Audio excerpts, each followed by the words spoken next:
Hello বুবুরা, welcome to my channel Duranta Asha. তোমরা সবাই কেমন আছো?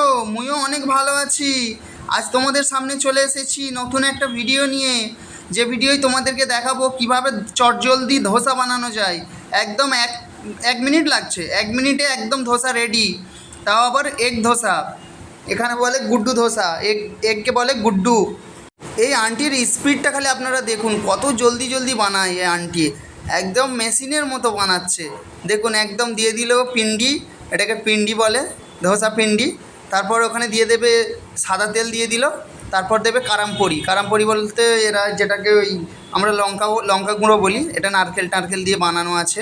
তারপরে ডিম ভেঙে দিয়ে দিল, একদম ডিমটা একদম ফাটিয়ে দিল, তারপর ওইটা উল্টে দেবে, হয়ে গেল একদম ধোসা রেডি। তারপর দিয়ে দেবে চাটনি, চাটনি দিয়ে কলা পাতাই করে দিয়ে দেবে, দিলে কাস্টমার খেয়ে নেবে। বাই।